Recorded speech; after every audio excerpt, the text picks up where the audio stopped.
નમસ્કાર દર્શક મિત્રો, હું આપની સાથે છું રાખી અંજારિયા. સ્વાગત છે આપનું કચ્છ ઉદય ટીવી ન્યૂઝમાં. તો દર્શક મિત્રો, જોઈએ આજના સમાચારો વિસ્તારથી. ભુજ તાલુકાના નાણાપામાં દિવાલ પડતા 2 બાળકો દબાયા હતા, જેમાં એકનું ગંભીર ઇજાઓના કારણે મોત થતા પરપ્રાંતીય શ્રમિક પરિવારમાં શોક ફેલાયો છે. મળતી વિગતો મુજબ નાણાપાની બ્રાઇટ માઇક્રોન કંપનીમાં આવેલા રહેણાંકમાં બનાવ બન્યો હતો. રસોડા પાસે 5 અને 6 વર્ષના 2 માસૂમ બાળકો રમી રહ્યા હતા, ત્યારે અચાનક સિમેન્ટના બ્લોકની દિવાલ ધસતા બંને બાળકો તેમાં દબાયા હતા, જેમાં 6 વર્ષીય સાહિલ બાબુ ડામોરનું મૃત્યુ થયું હતું અને તેના નાના ભાઈ 5 વર્ષીય પ્રેમ ઘાયલ થતા સારવાર તળે ખસેડાયો છે. આ કરુણ બનાવથી મધ્યપ્રદેશના શ્રમજીવી પરિવાર અને વસાહતમાં ગમગીની છવાઈ હતી. પદ્ધર પોલીસે કાર્યવાહી હાથ ધરી હતી. ભચાઉ પાસે ટ્રેન નીચે આવી જતા યુવાનનું મોત થયું હતું. અજાણ્યા 30 થી 35 વર્ષના યુવાનનું ટ્રેન હડફેટે મોત થયું હતું. તેના દેહને ભચાઉ સહયોગ હોસ્પિટલ ખાતે રાખવામાં આવ્યો છે. રેલવે પોલીસ દ્વારા ઓળખ માટેના ચક્રો ગતિમાન કરવામાં આવ્યા છે. અવારનવાર વાગડ વિસ્તારમાં ટ્રેન હડફેટે મોતની ઘટના સામે આવતા જેથી ચિંતા ફેલાઈ છે. ભુજ તાલુકાના કેરા ગામે અનુપસિંહ રાઠોડ રીઢો અને કુખ્યાત બુટલેગર છે. વર્ષોથી પોલીસને સાચવીને કરોડો રૂપિયાનો દારૂનો ધંધો કરે છે. તાજેતરમાં 22 જૂનના એસએમસીએ દરોડો પાડી 1.25 કરોડનો શરાબ કબજે કર્યો હતો. જોકે તેને કોઈ ફરક પડ્યો નથી અને ફરી દારૂનો ધંધો ચાલુ કરી દેવામાં આવ્યો છે. ત્યારે માનકુવા પોલીસે કરેલી કાર્યવાહીમાં 27 લાખનો દારૂ મળ્યો હતો. કેરા ગામે એસએમસીની કાર્યવાહી બાદ માનકુવા પોલીસની કામગીરી સામે સવાલો ઉઠ્યા હતા, જે બાદ પીઆઈ અને પીએસઆઈને લેવ રિઝર્વમાં મૂકીને સંતોષ માની લેવામાં આવ્યો હતો. આ પૂરે ત્રગડીમાં જ્યારે 80 લાખનો શરાબ મળ્યો, ત્યારે પીઆઈ અને બીટ જમાદાર સસ્પેન્ડ થયા હતા.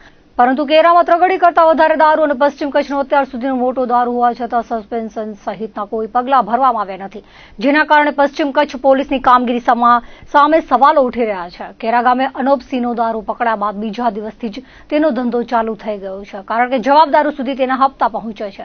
તાજેતરમાં હળવદ પાસે એસએમસીએ દારૂ પકડ્યો હતો, જે ભુજ આવતો હોવાનું સામે આવ્યું હતું. આ વચ્ચે માનકુવા પોલીસના થાણા અધિકારી બદલાતા દારૂ શોધવામાં આવ્યો હતો. માનકુવાના ઇન્ચાર્જ પીઆઈના માર્ગદર્શનમાં દરોડો પાડવામાં આવ્યો હતો. કેરા ગામે બુટલેગર અનુપસિંહ રાઠોડે પોતાના માણસો સાથે અંગ્રેજી દારૂનો જથ્થો મંગાવી કટિંગ કરતો હતો, ત્યારે દરોડો પાડવામાં આવ્યો હતો, જેમાં 27,19,022નો દારૂ કબજે કરવામાં આવ્યો છે. આ સાથે 7 લાખની બોલેરો કબજે કરવામાં આવી હતી. રેડ દરમિયાન બુટલેગર સહિત કોઈ આરોપી પોલીસને મળ્યા નથી. માનકુવા પોલીસે ગુનો દાખલ કર્યો છે. ભુજના કેમ્પેરિયા વિસ્તારમાં એસઓજીની ટીમ દ્વારા કાર્યવાહી કરવામાં આવી હતી, જેમાં રહેણાંક મકાનમાંથી માદક પદાર્થ સાથે એક મહિલા આરોપીને ઝડપી પાડવામાં આવી હતી. મળતી વિગતો મુજબ કચ્છ જિલ્લામાં ગેરકાયદેસર પ્રવૃત્તિને અટકાવવા પોલીસ મહાનિરીક્ષક તેમજ પોલીસ અધિક્ષક દ્વારા સૂચના આપવામાં આવી છે, જે અન્વયે કાર્યવાહી કરવામાં આવી હતી. જેમાં એસઓજીની ટીમે બાતમીના આધારે કાર્યવાહી કરી હતી, જેમાં કેમ્પેરિયા વિસ્તારમાં હવાબાઈ લુહારના મકાનમાંથી 2.5 ગ્રામ માદક પદાર્થ મેફેડ્રોન એમડી ડ્રગ્સ ઝડપી પાડવામાં આવ્યું હતું. સાથે જ આરોપી મહિલાની ધરપકડ કરવામાં આવી હતી. તેની પાસેથી માદક પદાર્થનો જથ્થો, મોબાઈલ સહિતનો મુદ્દામાલ કબજે કરવામાં આવ્યો હતો. ખાવડાના રણમાં વિશ્વનો સૌથી મોટો સોલાર પાર્ક આકાર લઈ રહ્યો છે, તેમાં હવે તસ્કરીની ઘટનાઓમાં ઉછાળો આવ્યો છે. વધુ 2 જગ્યાએ 1,43,000ની ચોરી થઈ હતી. કેપીઆઈ ગ્રીન એનર્જી કંપનીના હુસેન મોહમ્મદ ઇબ્રાહિમ સુલેમાને ફરિયાદ નોંધાવતા જણાવ્યું હતું કે તેમની કંપનીની સાઇટ પરથી કોઈ શખ્સો 240 મેગાવોટના 300 મીટર ઓએફસી કેબલ તેમજ 200 મીટર કોપરનું અર્થિંગ વાયર અને 100 મીટર ટ્રાન્સફોર્મર ઓઇલ મળી કુલ 59,800ની ચોરી કરી ગયા હતા. જ્યારે એનટીપીસી કંપનીના 83,500ના મુદ્દામાલની ચોરી થઈ હતી, જેમાં ઉત્તર પ્રદેશના 3 શકદાર સામે ફરિયાદ નોંધવામાં આવી છે.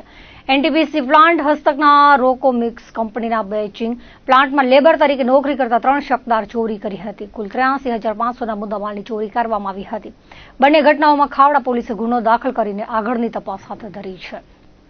ભુજ તાલુકાના બંનેના માલધારીઓ પશુધન સાથે સ્થળાંતર કરીને શેખબીરથી નાણાપા પહોંચ્યા છે.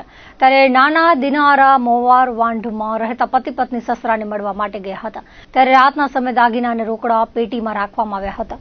ત્યારે કોઈ શખ્સ 7 લાખના મુદ્દામાલ ભરેલી પેટી જ ઉઠાવી ગયો હતો, જેના આધારે પોલીસે તપાસ હાથ ધરી છે. મોવાર વાંઢ નાના દિનારાના અનવર બિલાલ સમા અને તેની પત્ની સાજાબાઈ, તેઓના પિયર વાયદ હાસદ સમાજ જે નાણાપા ફાટક પાસે પશુઓ સાથે બેઠા છે, ત્યાં ગયા હતા. દંપતીએ ત્યાં રાત્રિ રોકાણ કર્યું હોવાથી સાજાબાઈએ દાગીના ઉતારી પેટીમાં રાખ્યા હતા અને રાત વચ્ચે આ પેટી કોઈ શખ્સ ઉઠાવી લઈ ગયો હતો. આ પેટીમાં 27,000ની રોકડ ઉપરાંત દાગીના મળીને અંદાજે 7 લાખની ચોરી કરી હતી. આ બાબતે પદ્ધર પોલીસમાં અરજી આપવામાં આવી છે. પોલીસે અરજીના આધારે શકમંદોની પૂછપરછ હાથ ધરી છે. હાલ દેશભરમાં એરપોર્ટ તેમજ અદાલતો અને જાહેર સ્થળોએ બોમ્બ બ્લાસ્ટની ધમકી ભરા ઈમેલ આવતા હોય છે. તાજેતરમાં જ વોંધ સામખિયાળી રેલવે ટ્રેક પર માલગાડી ઉથલાવવાનો પ્રયાસ થયો હતો. તે વચ્ચે કંડલા એરપોર્ટને બોમ્બથી ઉડાવી દેવાની ધમકી મળતા ચકચાર મચી ગઈ હતી. જોકે તપાસ બાદ કાંઈ ન મળતા રાહતનો શ્વાસ લેવામાં આવ્યો છે. કંડલા એરપોર્ટ ઉપર રવિવારે સવારે રાબેતા મુજબ ગતિવિધિઓ ચાલી રહી હતી. ત્યારે એરપોર્ટના ઈમેલ આઈડી ઉપર એક મેલ આવ્યો હતો, જેમાં એરપોર્ટને ઉડાવી દેવાની ધમકી અપાઈ હતી. આ ઈમેલ વાંચીને એરપોર્ટના ટર્મિનલ મેનેજર અંશુમન તિવારીએ CISF પોલીસ સહિતનાઓને જાણ કરી હતી, જે બાદ તપાસ કરવામાં આવી હતી. જોકે કાંઈ ન મળતા સૌએ રાહતનો શ્વાસ લીધો હતો. ઈમેલ કરનારા અજાણે ઈમેલ ધારક વિરુદ્ધ એરપોર્ટના ઇન્ચાર્જ ડાયરેક્ટર ભગવત સિંઘે અંજાર પોલીસ મથકે ફરિયાદ નોંધાવી છે. આ અગાઉ પણ ગત વર્ષે કંડલા એરપોર્ટને ઉડાવી દેવાની ધમકી ભર્યો ઈમેલ અગાઉ આવ્યો હતો, જેમાં હજુ સુધી પોલીસને આરોપી મળ્યો નથી. આ પ્રમાણેની ઘટનાઓ મુસાફરોમાં ઉચાટ જગાવે છે. બિરંડારા લુડિયા રોડ પર એક ટ્રેલર અકસ્માતે રોડ નીચે ઉતરી જતા તેમાંથી રાત્રિ દરમિયાન ડીઝલ ચોરાઈ ગયું હતું, જે બાબતે ફરિયાદ નોંધાઈ હતી. જે બાદ ખાવડા પોલીસે બાતમીના આધારે મોટા દિનારાના જાવેદ શકુર સમાના ઘરે જઈ પૂછપરછ કરતા તેણે ચોરી કરી હોવાનું જણાવ્યું હતું. આરોપીને ઝડપી તેની પાસેથી 100 લીટર ડીઝલ કબજે કરવામાં આવ્યું હતું. તેની સાથે અન્ય આરોપી આમદ ઉર્ફે બાબુ સિદ્દીક સમાને નાલે ચંગા ઓસમાણ હાજી સામેલ હોવાથી તેને ઝડપવા પોલીસે ચક્રો ગતિમાન કર્યા છે. ભુજ તાલુકાના બળદિયાથી ઝુમખા જતા રસ્તાની હાલત અત્યંત બિસ્માર બની ગઈ છે. દૈનિક પરિવહન માટે આવશ્યક બનેલ આ માર્ગ પર ઠેર ઠેર ઊંડા ખાડાઓ સર્જાયા છે અને આખો રસ્તો સિંગલ પટ્ટી જેવા આકારમાં કથળી ગયો છે, જેના કારણે હવે ભારે વાહન ચાલકો સહિત આમ જનતા માટે જીવલેણ સ્થિતિ ઊભી થઈ છે. દિવસે અંદાજે 200 થી વધુ કાંકરી ભરેલી ટ્રકો કેરા બળદિયા સીમમાં આવેલી ખાણકામોના કારણે આ રસ્તાનો ઉપયોગ કરે છે. રોડ પર સતત ભારે વાહનોની અવરજવર થતી હોવાના કારણે રસ્તો સંપૂર્ણ રીતે નાબૂદ થઈ ગયો છે અને એકવાર ગૌમાતાઓ અને પશુઓના મોત પણ આ જ રસ્તા પર થઈ ચૂક્યા છે. આ રસ્તાની આજુબાજુ રહેણાંક વિસ્તારો આવેલા છે અને 15 થી વધુ ખાણ લીઝ ધરાવનારા પટ્ટેદારો અહીં પ્રવૃત્તિ કરે છે. તેમ છતાં આજ દિન સુધી આ માર્ગના મરામત માટે કોઈ ઠોસ પગલાં લેવાયા નથી. ગ્રામજનોએ અનેક વખત મૌખિક તેમજ લેખિત રૂપિયા અંગે વિરોધ વ્યક્ત કર્યો છે. સ્થાનિક વાસીઓની મુખ્ય માંગ છે કે આ માર્ગના તાત્કાલિક સુધારણા માટે કચ્છ જિલ્લા ડેવલપમેન્ટ મિનરલ ફાઉન્ડેશન તેમજ સ્થાનિક સાંસદ સક્રિય હસ્તક્ષેપ કરે. ખાણ પટ્ટાદારો તેમજ સ્થાનિક રાજકીય પક્ષોને આ વિષય પર જવાબદારી લેવી જોઈએ, જેથી સામાન્ય જનતાને રાહત મળી શકે. રાજ્યના 26 જેટલા મામલતદારો વય મર્યાદાના લીધે નિવૃત્ત થતા તેમાં નખત્રાણાના ભરત શાહ નિવૃત્ત થયા છે. તેની જગ્યાએ નખત્રાણા મામલતદારનો ચાર્જ ગઢસીસાના વતની અને બ્રહ્મ સમાજનું ગૌરવ એવા પાર્થકુમાર જોશીને સોંપવામાં આવ્યો છે. જ્યારે ભુજ સિટી મામલતદાર પદે DK રાજપાલ વય નિવૃત્ત થતા તેમનો ચાર્જ ગ્રામ્ય મામલતદાર અરુણ શર્માને સોંપવામાં આવ્યો છે. બંને મામલતદારોએ કહ્યું હતું કે તાલુકા કક્ષાના વહીવટી કામોને વેગ અપાશે. જનસેવા કેન્દ્રને લગતી કામગીરીનો વહેલી તકે નિકાલ થાય તેવા સુચારુ પ્રયાસોને તેઓ અગ્રતા આપશે. નખત્રાણા મામલતદાર પાર્થકુમાર જોશી અગાઉ સોમનાથ ખાતે નાયબ મામલતદાર પદે ફરજ બજાવી ચૂક્યા છે, જ્યારે અરુણ શર્મા અગાઉ નખત્રાણા મામલતદાર તરીકે સેવા આપી ચૂક્યા છે.